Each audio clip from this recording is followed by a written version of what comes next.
perkenalkan, saya Irfan, saya orang Batak ya, namanya Irfan Hutagalung gitu ya. Seperti itu, saya stay di Yogyakarta saat ini. Aktivitas saya hari-hari saya ngajar, saya dosen di Fakultas Bisnis di Universitas Kristen Duta Wacana di program Magister Manajemen dan S1 Manajemen.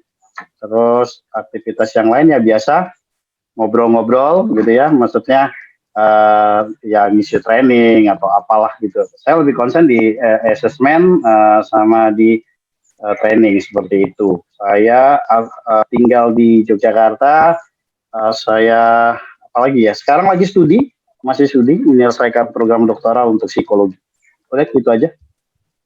Wow, untuk psikologi ya Pak ya, ngambil psikologi industri organisasi SDM Pak.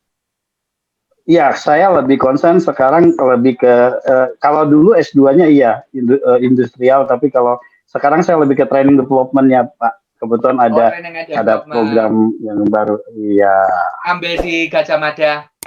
Iya, betul. Oke, luar biasa Pak Irfan ya.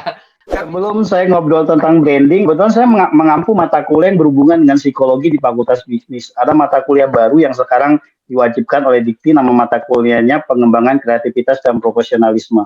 Nah, di mata kuliah itu saya menekankan ke KSA-nya. KSA itu apa? Knowledge, skill, dan attitude. Nah, itu perpaduan 3 hal yang harus. Hari-hari ini banyak anak-anak yang memang akhirnya cuma mengejar di knowledge-nya saja, tapi skill dan attitude-nya nggak pernah dibangun, atau mungkin dia punya skill bagus tapi attitude-nya tidak terbangun. Padahal 3 hal ini adalah satu kesatuan yang penting sekali. Nah, saya selalu bilang ke mahasiswa, saat ini tidak butuh kamu punya IP yang bagus kalau kamu tidak diikutin dengan attitude yang baik juga, gitu loh.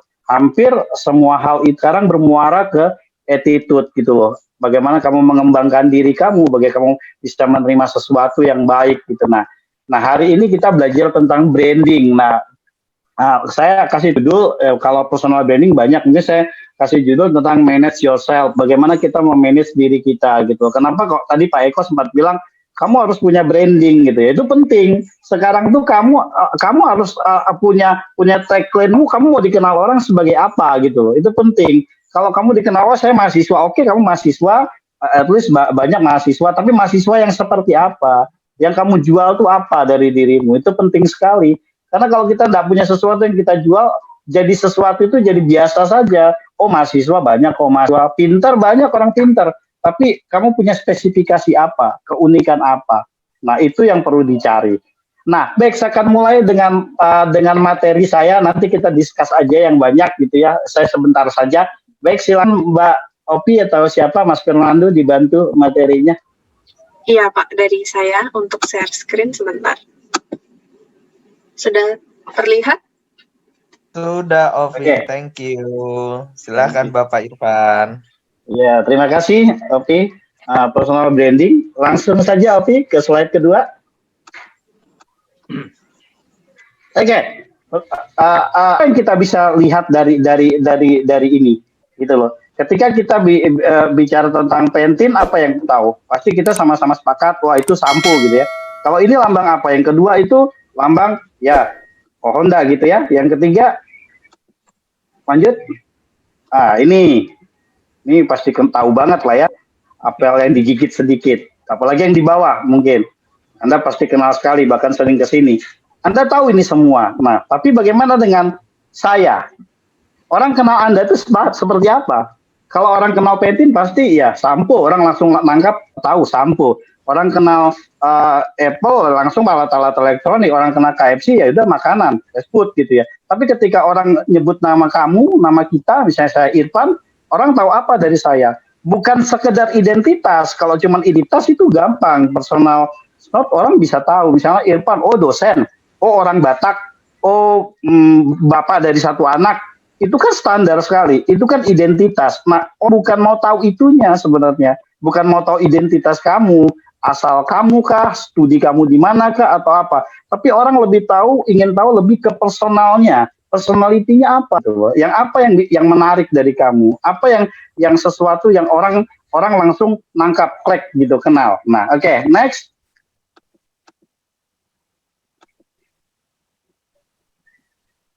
Nah, Personal branding adalah bagaimana cara Anda memperkenalkan diri Anda kepada publik. Bagaimana kita share ke orang lain, keluar siapa kita. Nah, personal branding itu ada di tengah-tengah antara how you see yourself, bagaimana kamu melihat diri kamu, dan how I see you, bagaimana orang melihat kamu. Nah, di tengah-tengah itulah personal branding. Jadi di tengah-tengah, di antara bagaimana kamu bisa melihat diri kamu dan bagaimana orang melihat kamu, di tengah-tengahnya itulah personal branding. Nah, kamu nggak bisa bilang, saya ini seperti ini, tapi tidak ada pengakuan dari orang kamu seperti itu. Tetap harus ada penguatan atau pembuktian dari orang lain. Atau orang lain bisa lihat kamu seperti itu, tapi kamu tidak yakin dengan kemampuan kamu ini seperti itu. Itu tidak bisa jadi personal branding. Jadi yang akan jadi personal branding ketika kamu melihat dirimu, misalnya ini, saya adalah seorang yang disiplin. Tapi orang lain tidak pernah melihat kamu disiplin, kamu suka molor, kamu telat, kamu ngerjakan tugas nggak tepat waktu. Itu tidak akan bisa jadi personal branding kamu. Tapi ketika kamu bilang saya adalah orang yang on time, tapi itu dibuktikan dengan orang-orang di sekitar kamu mengatakan, oh memang dia on time, bahkan dia bisa datang sebelum waktunya. Nah, itu akan jadi branding kamu. Tangkap ya, artinya bagaimana kamu lihat diri kamu dan bagaimana orang melihat kamu di tengah-tengah, itulah personal branding. Nah, sadar bahwa kita ini adalah aset penting. Jadi setiap kita ini aset yang penting. Kalau bicara aset itu bukan sekedar bicara barang berharga atau sesuatu yang bisa dijual dalam arti kelihatan, tapi darah dan daging ini dalam diri kita ini juga aset yang penting. Kita tuh aset yang penting. Oke, next.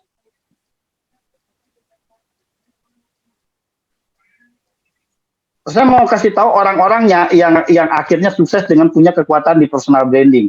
Mengapa personal branding penting? Nih, ada satu orang namanya Raditya Dika. Kita kenal dia sekarang sutradara film. Dia berawal dari nulis, jadi komika, jadi semuanya. Dia ambil hal-hal yang jadi kekuatannya. Kenapa dia kuat? Karena dia punya personal branding yang kuat. Next.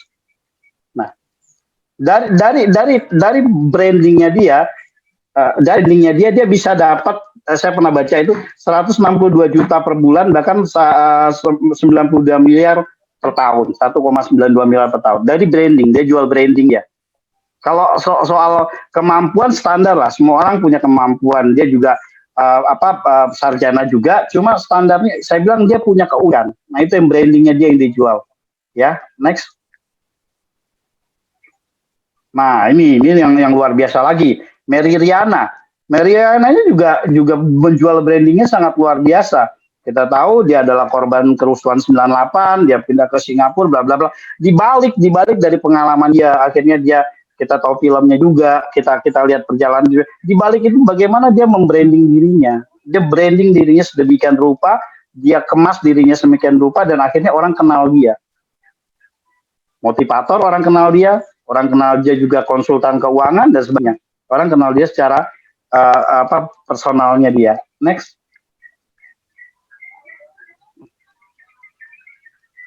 Mengapa personal branding? Next ya. Mengapa personal branding menjadi penting? Karena setiap kita memiliki value. Tidak semua orang mengerti value Anda. Nah, kalau kita tahu secara psikologi itu manusia itu diukur akan 3 hal. Yang pertama adalah kemampuan dasar, yang kedua cara kerja, yang ketiga personality, kepribadian. Nah, kalau kemampuan dasar itu yang kita bisa temukan biasanya untuk psikotes gitu ya, verbal, non-verbal, numerik, analitik, ruang bidang lain-lain. Nah, ada yang kedua namanya cara kerja. Cara kerja itu adalah daya tahan terhadap stres, tingkat konsentrasi, tingkat kecepatan, tingkat ketahanan. Nah, itu diukur. Nah, ya ada yang paling penting lagi yang ketiga, personality, kepribadian. Ukur apa di situ? Ada motivasi. Ada motivasi prestasi, ada penyesuaian diri, dan stabilitas emosi. Jadi ini yang penting. Nah, bagaimana kita mengembangkan value ini? Bagaimana kita mengembangkan value personality kita? Bagaimana motivasi kita? Bagaimana stabilitas emosi kita? Bagaimana penyesuaian diri kita? Nah, itu harus kita bangun. Nah, ada banyak orang yang gagal di 3 hal ini gitu loh. Ada orang pintar, tapi dia masuk ke satu tempat, dia tidak bisa. Karena dia tidak bisa menyesuaikan diri. Sementara sekarang tuntutan dalam dunia kerja adalah mampu bekerja sama dalam tim. Ya, pintarnya buat diri sendiri. Ada orang yang dia bagus secara pribadi, ya personal gitu loh. Tapi ketika digabungkan dia nggak bisa memotivasi dirinya, menyesuaikan diri. Stabilitas emosi juga seperti itu. Ada orang yang Yang ketika diperhadapkan sama tekanan, dia nggak bisa kendalikan emosinya, stabilitas emosinya nggak baik. Nah, itu yang membuat value kita suka kacau gitu. Nah, kita memiliki value, tapi setiap orang mengerti bagaimana kita mengerti value kita. Nah, bagaimana kita bisa mengukur batasan tentang emosi kita mengukur batasan penyesuaian diri kita. Nah, 3 hal ini penting sekali. Jadi memang kita harus punyai dan harus kita matangkan seperti itu ya secara psikologi. Oke, baik. Selanjutnya. Nah, kembali Anda mudah diingat karena sesuatu yang Anda punyai. Jadi kita harus punya sesuatu supaya kita bisa diingat, mengenal value kita, apa kelebihan kita, apa kekurangan kita. Nah, sebenarnya kan gini, nobody perfect, tidak ada manusia yang sempurna. Setiap orang punya kelebihan, punya kekurangan. Tapi bagaimana seseorang harus menutupi kekurangan yang dia punya dari kelebihannya yang dia punya. Nah, itu yang suka salah. Kadang-kadang orang berusaha menutup kekurangannya itu bukan dari kelebihan yang dia punya. Dia ambil dari luar. Akhirnya tidak jadi dirinya sendiri gitu loh. Harusnya kelemahan kita itu kekurangan kita tutupi dari kelebihan kita. Contoh simpel saja. Saya kasih contoh. Misalnya saya tidak mengejudge tapi mengejudge sesuatu, tapi saya bilang teman disabilitas. Ya kan? Orang tidak akan pernah melihat disabilitasnya dia ketika dia punya power. Ketika dia punya sesuatu yang luar biasa yang dia bisa bagikan. Orang tidak akan kenal dia seperti apa lagi ketika dia bisa menunjukkan dia punya kualitas. Seperti itu kan? Nah, kalau kita mungkin dia berusaha mengisi dari apa yang dia tidak punya, dia ambil dari orang lain. Nah, itu kelemahannya dia. Akhirnya orang bilang, wah, nggak jadi diri sendirinya. Nah, kelebihan harus di branding, jadinya kekurangan dibenahi. Kekurangan itu dibenahi sampai kekurangan itu sudah di tahap menjadi sesuatu yang bisa kita jual. Akhirnya di branding. Jadi yang kelebihan di branding. Nah, kita memang harus tahu kelebihan kita tuh apa. Kalau perlu catat satu-satu apa kekurangan apa. Nah, bagaimana menutupi kekurangan ini. Nah, kalau Anda biasanya kalau Anda interview kerja kan selalu ditanya, menurut kamu apa kelebihan kamu? Menurut kamu apa kekurangan kamu? Nah, ketika orang diperhadapkan pertanyaan seperti itu, orang bingung kadang-kadang. Wah, aku kelebihan gampang ngomongnya gitu. Aku bisa ini, tapi kekurangan karena kita merasa tidak pernah kurang gitu. Nah, itu yang penting. Jadi kita harus menutupi dari kelebihan yang kita punya. Baik, next.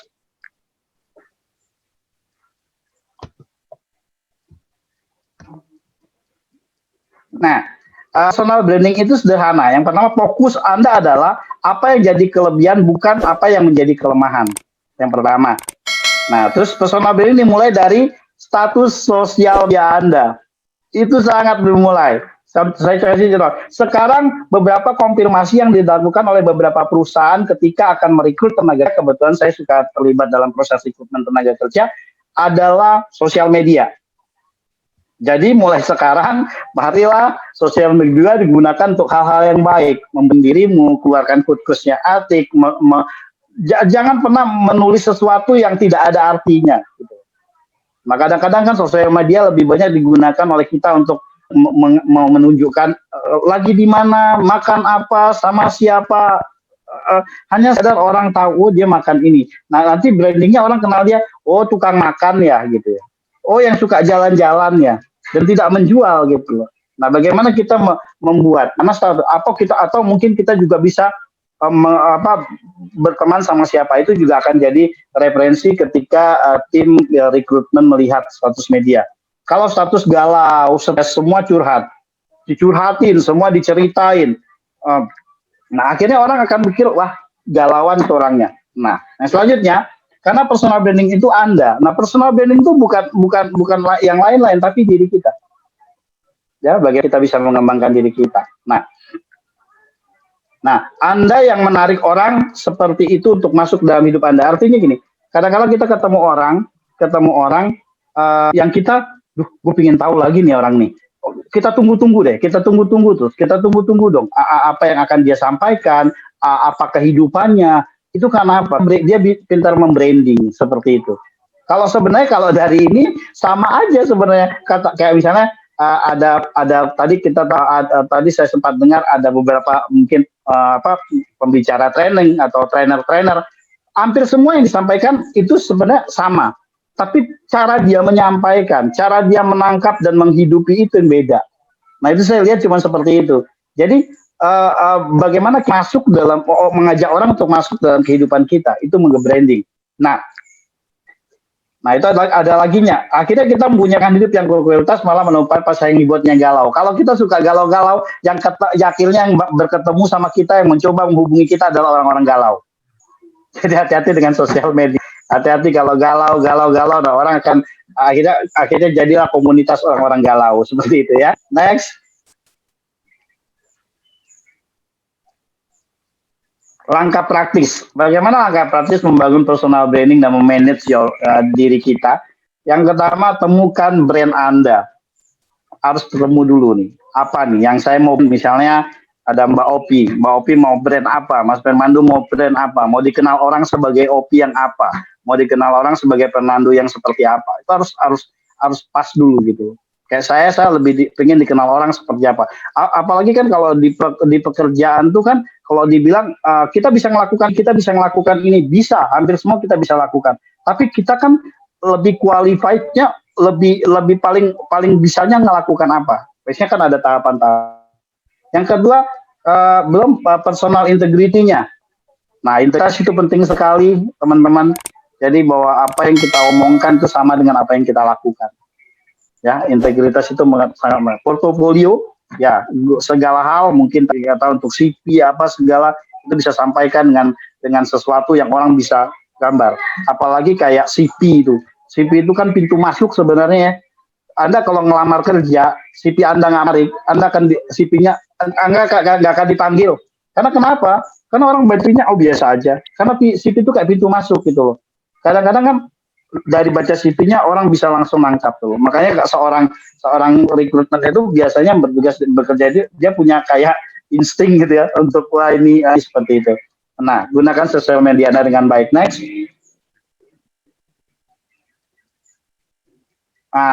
Finish line-nya apa sih dari semua ini yang kita mesti lakukan? Yang pertama nilai face value itu plus value itu memang kita harus punya.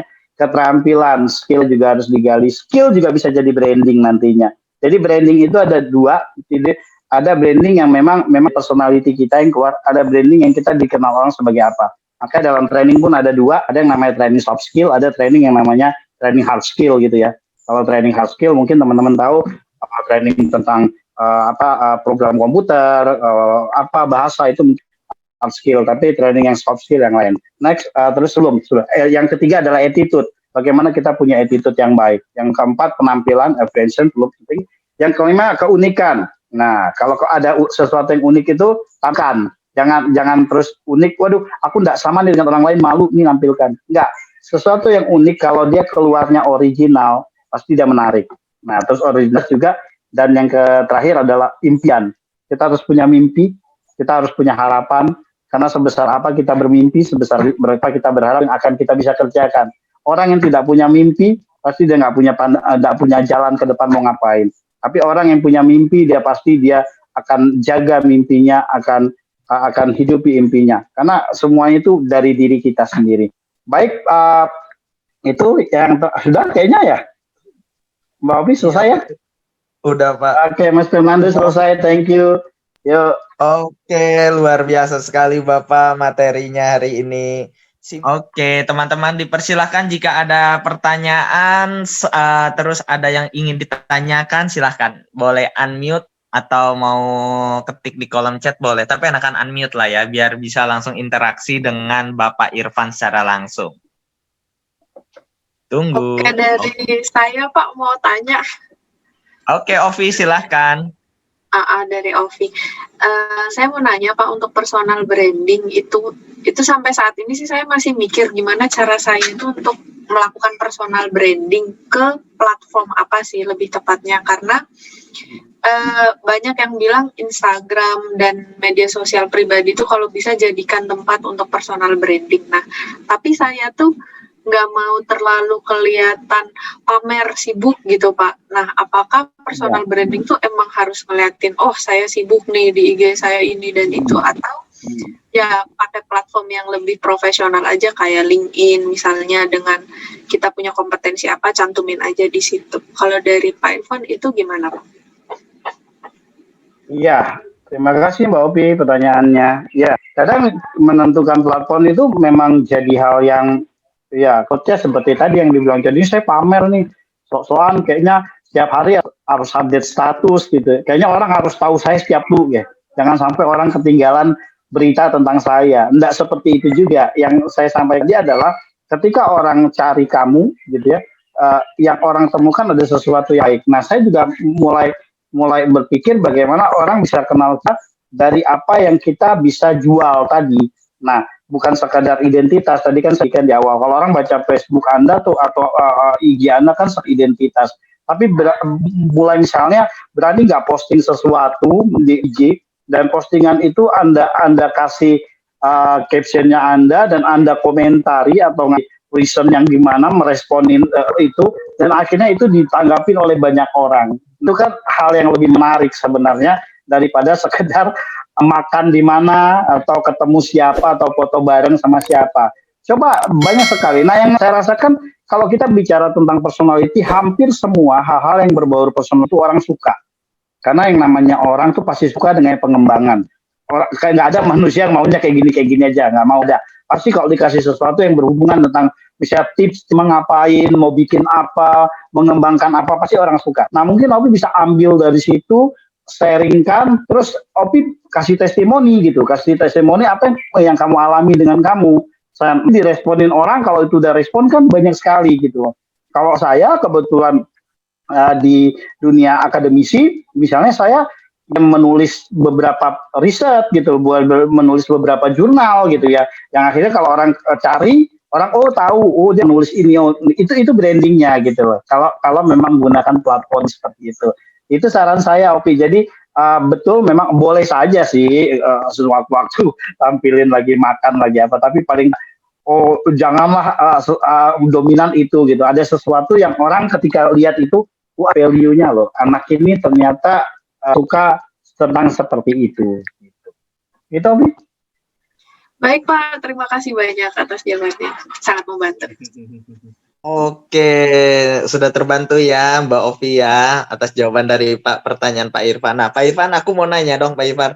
Kalau seumpamanya Pak Irfan ada orang yang belum sama sekali menemukan, maksudnya belum sama sekali, jadi ada orang yang belum sama sekali mengetahui dia tuh mau personal branding apa gitu Pak Irfan. Bahkan dia pun tidak mengetahui kelebihan serta kekurangannya dia itu apa Pak Irfan. Nah, itu gimana Pak Irfan supaya dia berani memulai personal brandingnya itu Pak Irfan?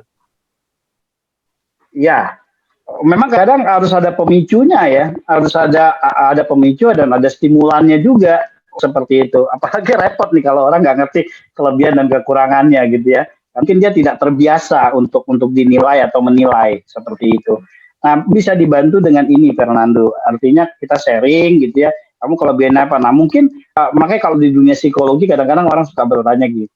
Pak, dari dunia psikologi ya, dari psikologi ya? Iya. Berarti bisa baca saya dong. Saya bilang, saya dukung baca-baca kamu ngapain gitu loh. Tapi secara instrumen memang dapat gitu setelah ngobrol 1-2 jam. Mungkin secara instrumen dapat, dia ini seperti ini, dia ini seperti ini. Tapi itu kan nggak jadi sesuatu yang bisa dikatakan jadi yang benar atau tidak sebelum lewat yang namanya pembuktian gitu loh. Jadi kalau saya seperti itu, sarannya ajak sharing. Nggak mungkin bisa menggunakan alat punya teman psikologi atau punya teman-teman yang punya alat tes yang modifikasi yang dia itu mungkin bisa sharing gitu ya, bisa sharing seperti itu. Jika akhirnya dikuatkan dengan itu. Seperti itu. Jadi tahu dia punya kelebihan apa, kekurangan apa. Menilai dirinya sendiri gitu. Yang paling penting. Ya, sharing aja. Kadang-kadang orang nggak terbiasa juga untuk dinilai punya kelebihan apa. Nah, kadang-kadang kita bilang dia punya kelebihan, tapi dia ngerasa bahwa itu bukan kelebihanku kok, aku biasa aja gitu. Karena mungkin yang jadi masalah juga ketika orang itu punya pembanding gitu loh. Aku kan nggak sehebat dia. Nah, kalau kita pikir orang yang lebih hebat ya pasti kita nggak akan merasa punya kelebihan. Karena kayak misalnya ada trainer gitu, wah aku baru nih di dunia trainer, aku kan nggak sehebat yang itu ya susah juga seperti itu. Itu jawaban saya. Oke, Pak Irfan, makasih. Pak Irfan, ini juga ada pertanyaan dari Kak Yuwa. Dia bilang, Pak, saya nanya, berarti dengan branding, apakah kita jadi memiliki beberapa wajah, Pak? Nah, seperti itu, Pak, pertanyaannya. Bisa dijawab, Pak? Ya. Oke, dengan branding apakah kita memiliki beberapa? Kalau wajah sih enggak sih, kalau saya pikir gini. Dengan kita membranding, brand itu kan mereknya kita ya. Memang akhirnya kita dikenal dengan beberapa merek, tapi saya ngelihat beberapa yang kecenderungan terjadi sekarang di dunia digital sekarang makin berkembang, di dunia training development itu branding itu memang jadi brandnya mereknya bermacam-macam tapi dalam satu platform gitu. Misalnya ya, ketika orang bilang, oh kamu dikenal seperti ada orang bilang, oh saya lagi dikenal sebagai motivator, mungkin asesor atau trainer. Nah itu kan tiga hal yang dalam satu lingkup misalnya human capital gitu. Nah seperti itu. Mungkin tak ya ketika karena aku motivator, terus saya juga penulis, masih bisa hubung gitu loh. Tapi kalau misalnya saya seorang ingin dikenal jadi atlet, tapi saya juga seorang penulis, nah agak-agak kurang dalam satu platform yang sama. Jadi memang perlu sekali gitu loh kita membranding diri kita dan dengan satu platform yang sama. Kalau memang tentang kita branding kita menjadi seorang yang di dunia human capital, ya ngomong tentang hal-hal yang berbau human capital. Kita lebih dikenal orang sebagai seorang teknisi, branding lah dirimu dengan yang habis seperti itu. Atau mungkin kita lebih dikenal orang dengan tentunya digital ya ngomong tentang digital gitu loh. Ya jangan sampai agak kencang juga ketika kamu memperkenalkan dirimu seperti apa, kamu juga memperkenalkan dirimu seperti apa. Orang bilang, kok nggak nyambung ya, gitu ya. Gitu seperti itu. Gitu. Pak, berarti saya menambahkan lagi pertanyaan saya, Pak.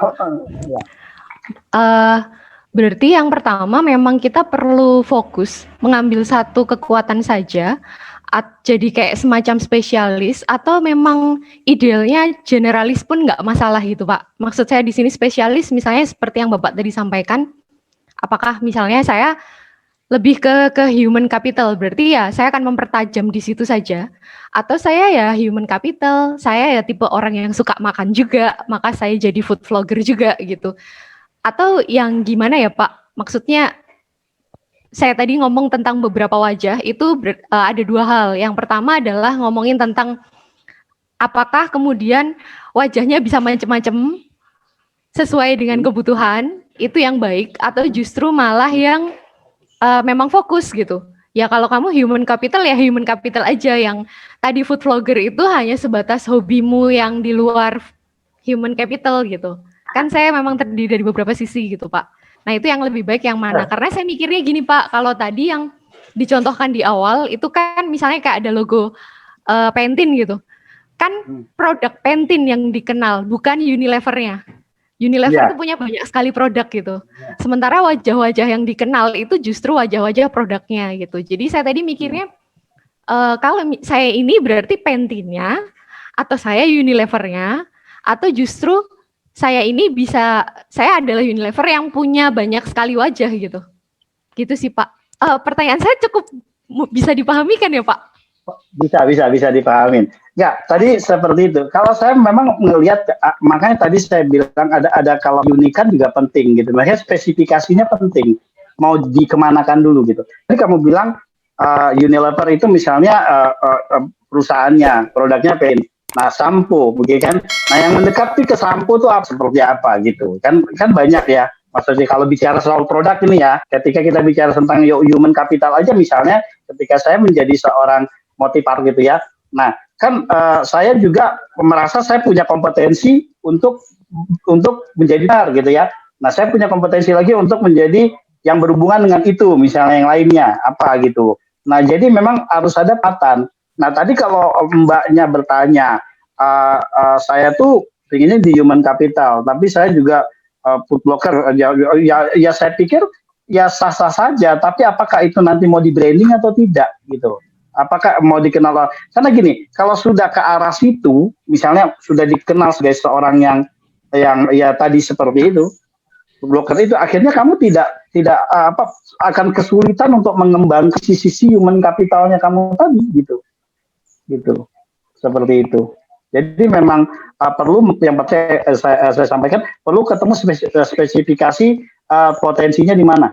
Potensi nanti akhirnya jadi kompetensi ya. Nah, seperti di mana. Terus yang kedua, kembangkan itu. Jadi saya justru malah melihat bahwa aktivitas kamu di luar daripada human capital itu justru mendukung kamu gitu. Saya punya banyak aktivitas, misalnya saya dunia ngajar, dunianya training gitu ya. Nah, tapi saya punya beberapa aktivitas lainnya. Nah, aktivitas saya di luar itu mendukung saya gitu loh. Sepertinya kemarin saya juga aktif di dunia olahraga misalnya. Dari dunia olahraga akhirnya saya bisa masuk ke training, misalnya kan saya jadi pelatih mental atlet untuk basket Kota Jogja gitu. Nah, kan nyambung gitu loh. Saya masuk ke dunia olahraga bukan sebagai seorang pemain basket atau seorang atlet, tapi saya masuk jadi pelatih mental yang memotivasi adik-adik di sana. Jadi bisa aja nyambung kemana-mana. Tapi yang paling penting spesifikasinya. Begitu Mbak Yua? Baik Pak. Oke, gimana Kak Yua? Udah oke ya? Udah terjawab ya pertanyaan ini ya?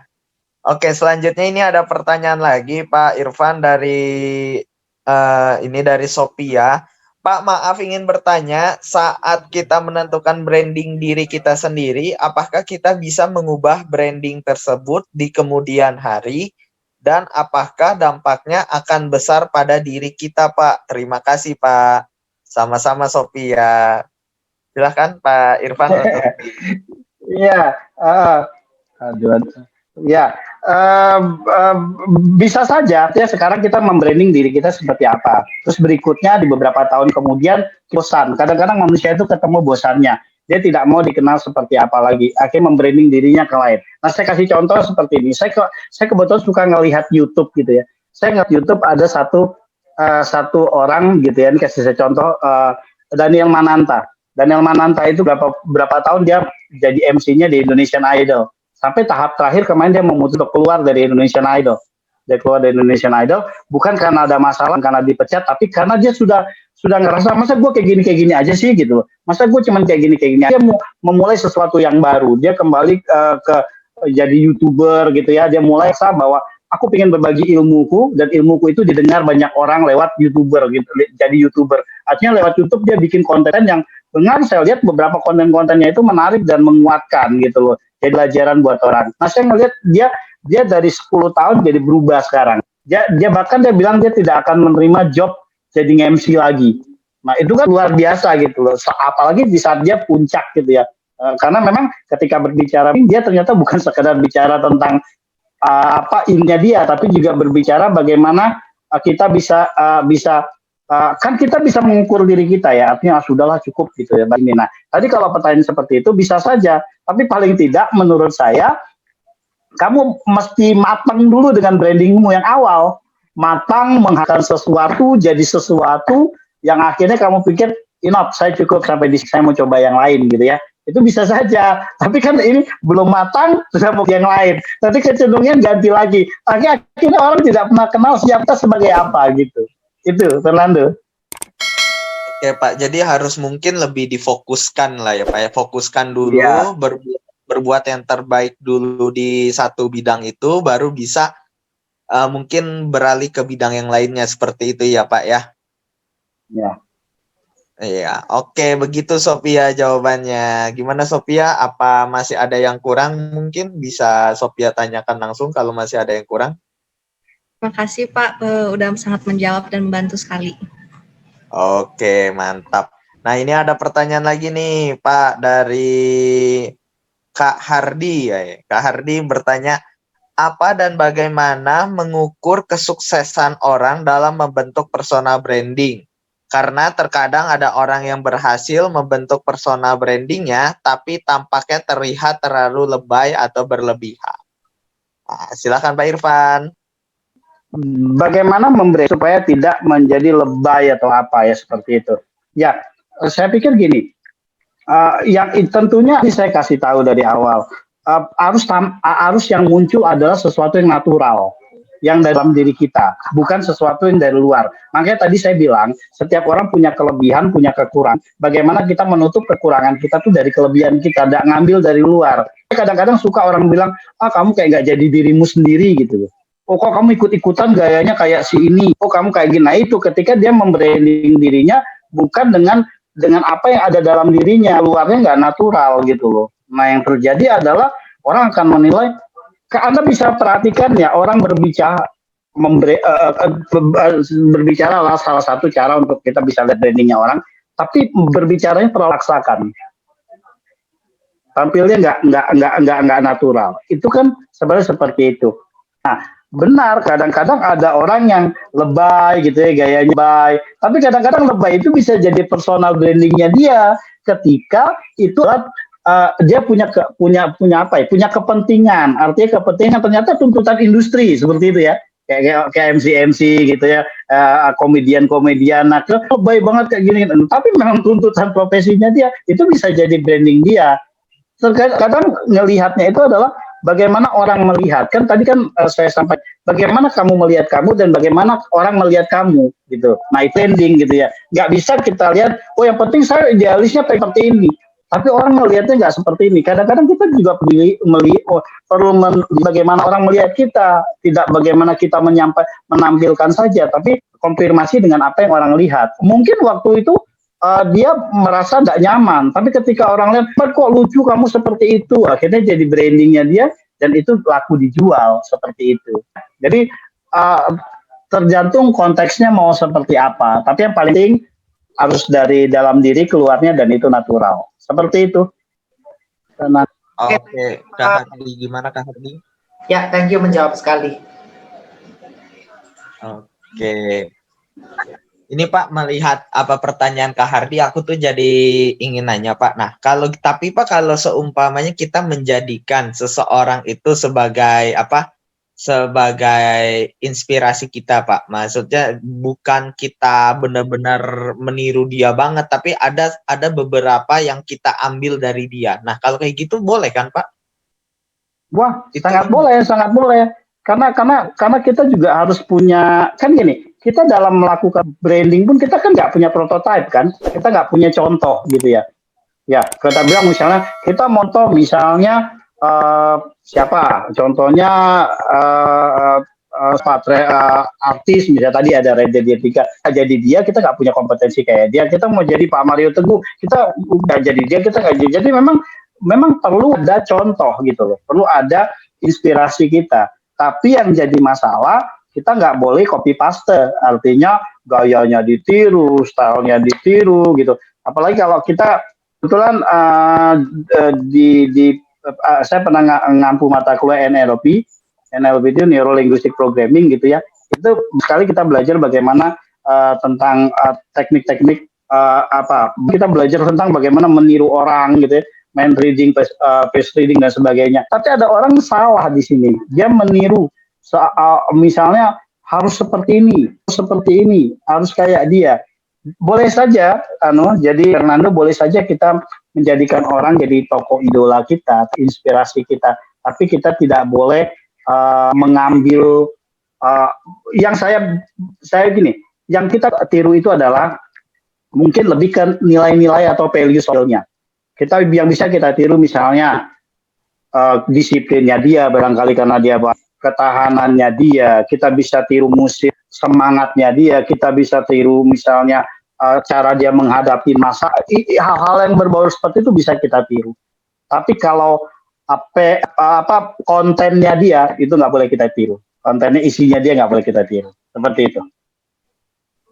Oke Pak, thank you. Nah Pak, ini ada pertanyaan juga dari Ketua Batch Magang kali ini, yaitu Miswan Alfarizi Pak. Nah, dia nanya kayak gini Pak. Menurut pendapat Bapak, bagaimana batasan mempublikasikan personal branding kita di media sosial?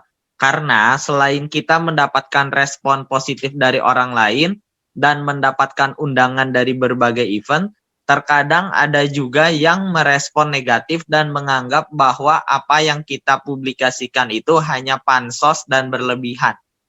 Seperti itu Pak pertanyaannya Pak. Aduh, ini pertanyaannya luar biasa ya, batasan. Karena menurut saya sulit sekali menentukan batasan. Yang jadi masalah adalah ketika kita membranding sesuatu di media sosial, padahal sesuatu itu bukan sesuatu yang hidup dari kita, bukan sesuatu yang memang kita punyai sebagai potensi atau kompetensi kita. Nah, itu yang jadi salah. Nah, orang akan bilang, wah, sok-sokan lah, pansos lah, dan sebagainya. Kalau yang namanya sesuatu yang negatif, respon negatif, ya kita nggak bisa hindari ya. Baik aja yang kita buat belum tentu baik di pandangan orang gitu ya. Apalagi yang kita buat itu ada celah untuk nggak arah tidak baik. Jadi orang pasti akan judge dari situ. Jadi baik pun kita buat belum tentu baik di pandangan orang. Jadi buat saya kalau ada respon negatif ya di respon positif saja, jadiin pembelajaran gitu loh. Tapi yang paling penting tadi kalau soal batasan, tampilkan apa yang menjadi potensimu atau kompetensimu. Jangan tampilkan sesuatu yang kamu sebenarnya nggak menguasain itu. Nah, itu akan jadi pertanyaan orang. Misalnya kita bicara soal kita mengeluarkan quote-quote yang tentang bicara soal disiplin. Padahal banyak orang yang tahu kita itu bukan orang yang disiplin gitu. Nah, itu kan jadi problem, jadi bumerang buat kita. Jadi kita malah diserang balik. Tapi kalau kita tampilkan sesuatu yang benar-benar potensi kita. Kalau kadar beda ya, kadarnya nanti apakah bisa saya adalah seorang trainer seperti itu ya. Ya kita tampilkan, kita katakan kita sebagai trainer lewat apa gitu ya. Bukan ngomong saya adalah trainer, tapi lewat misalnya mungkin kita bikin power statement atau apa gitu. Nah, walaupun mungkin kadarnya nggak sebagus trainer-trainernya, nggak masalah, itu pembelajaran. Tapi kalau yang kita tulis itu di luar daripada kita, nah itu yang jadi masalah. Kalau tanggapan negatif direspon baik aja, karena itu susah. Sampai kapanpun orang akan pasti cari yang negatifnya daripada positifnya, ya seperti itu. Oke, Miss Wan, gimana? Apakah sudah menjawab pertanyaannya dari jawaban dari Pak Irfan? Oke, ya, seperti Miss Wan sudah. Pak Irfan sudah sangat membantu, Pak. Oke, mantap kalau gitu. Gimana teman-teman, masih luar biasa ya, Pak Irfan, thank you. Banyak sekali pembelajaran buat kita ya. Jadi teman-teman, kalau kalian mau mulai tadi pertanyaan Ovi sama Sofia, setuju bahwa kalian harus menentukan dulu satu hal yang menjadi potensi yang akan kalian gali. Karena seperti si Daniel Mananta itu dia 10 tahun untuk menunjukkan bahwa dia MC yang luar biasa gitu ya. Katanya sih benar ya Pak Irfan, ada yang mengatakan bahwa untuk jadi master itu butuh waktu 10.000 jam dan itu kurang lebih 5 tahun ternyata gitu ya. Iya. Jadi kalau sebelum kamu berganti, aku mau branding yang lain, mungkin coba 5 tahun kamu develop dirimu itu sendiri dulu deh. Dan betul bahwa kita harus punya figur yang menjadi contoh teladan kita. Kita berusaha menirukan, tapi ingat tadi salah satu dari branding adalah selain kamu punya goal dan value, kamu punya unik. Nah, unik ini yang akan membedakan kamu dengan role modelmu. Role modelmu memang seperti ini, tapi kamu punya keunikan sendiri yang sebetulnya nggak dipunyai yang lain. Itu yang kamu harus gali dari dalam ya. Tapi ya teman-teman selamat membranding diri sendiri. Tapi Pak Irfan sudah bergabung dan sharing dengan kami. Moga-moga nanti ada kesempatan untuk bisa sharing-sharing di waktu yang lain ya Pak ya. Terima kasih. Thank you. Terima kasih. Oke. Thank you for watching our video. Don't forget to like, comment, and subscribe.